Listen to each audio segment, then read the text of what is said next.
మాఘమాసంలో వచ్చే మహాశివరాత్రి సందర్భంగా నిజామాబాద్ జిల్లా బోధన్ పట్టణంలోని ఏకచక్రేశ్వర శివాలయంలో దేవాదాయ ధర్మాదాయ శాఖ ఆదేశానుసారం ఈ నెల 22 నుంచి 27 వరకు బ్రహ్మోత్సవాల నిర్వహణ ఉంటుందని, అందుకు సంబంధించిన గోడ పత్రికలను ఆలయ అభివృద్ధి కమిటీ చైర్మన్ హరికాంచారి ఆధ్వర్యంలో శుక్రవారం ఆవిష్కరించడం జరిగింది.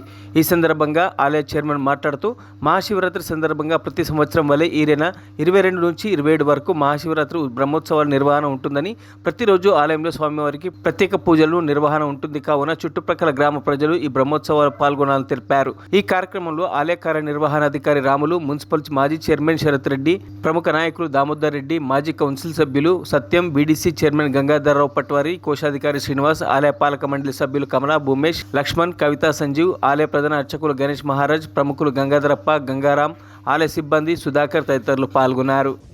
బోధన్ పట్టణంలో అతిపెద్ద దేవాలయమైన మన చక్రేశ్వర స్వామి మందిరం ఆవిర్భవించి 66 సంవత్సరాలు పూర్తయింది. దాంట్లో భాగంగా ప్రతి సంవత్సరం మన శివరాత్రికి పెద్ద ఎత్తున ఇక్కడ పూజలు నిర్వహించబడును. కావున ఈ చుట్టుపక్కల గల ప్రజలు మరియు బోధన్ పట్టణ వాసులు ఈ శివరాత్రి రోజుకు అధిక సంఖ్యలో వచ్చి స్వామివారిని దర్శించుకుంటారు. అయితే ఈసారి మనము ఈ శివరాత్రిని పురస్కరించుకొని ఎండోమెంట్ ద్వారా మరియు పాలక మండలి ద్వారా కొన్ని కార్యక్రమాలు చేయడం జరుగుతుంది.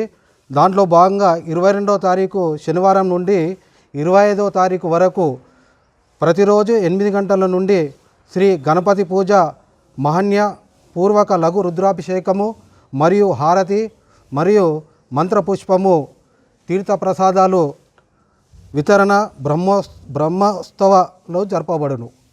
ఏది రోజు 25వ తారీఖు వరకు. ఏదైతే 26వ తారీఖు మహాశివరాత్రి సందర్భంగా తెల్లవారుజామున 4 గంటల నుండి 4 గంటల 30 నిమిషాల వరకు గర్భాలయ ధర్మ దర్శనము ఉండును.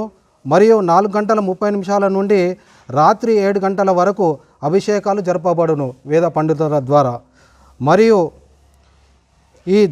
ఇది ఏదైతే ఈ స్వామివారి కళ్యాణంలో పాల్గొంటారో దంపతులు ముందుగా ఇటు 1500 రుసుమిచ్చి వారి పేరును నమోదు చేసుకోగలరని చెప్పేసి ఈ ధర్మకర్తల మండలి ద్వారా మరియు ఎండోమెంట్ ద్వారా తెలపడం జరుగుతుంది. ఏదైతే ఈ శివరాత్రికి ప్రజలు పెద్ద ఎత్తున వస్తారు కాబట్టి వారికి ఎలాంటి అసౌకర్యం కలగకుండా మంచినీళ్ళు కానీ, చల్లటి మజ్జిగ కానీ మరియు కొందరు దాతల ద్వారా పండ్లను కూడా వితరణ చేయబడును. మరియు ఎలాంటి అసౌకర్యాలు ఉన్నా, ఎలాంటి ఇబ్బందులున్నా మా పాలక మండలికి కానీ మరియు ఎండోమెంట్కి కానీ తెలపగలరని చెప్పేసి కోరుచున్నాము. చుట్టుపక్కల ప్రాంత ప్రజలు వస్తారు కాబట్టి వారికి కూడా ఎలాంటి ఇబ్బందులు కలగకుండా మేము చూస్తాము. ఈ శివరాత్రి సందర్భంగా మన హిందూ ధర్మ సాంప్రదాయం ప్రకారము పెద్ద ఎత్తున వచ్చి ఈ స్వామివారి దర్శనం చేసుకొని వారి కృపకు పాత్రలు కావాలని చెప్పేసి పాలక మండలి ద్వారా మేము కోరుకుంటున్నాము. ఓం నమః శివాయ, ఓం నమః శివాయ. మరిన్ని అప్డేట్స్ కోసం మా ఛానల్ని సబ్స్క్రైబ్ చేయండి.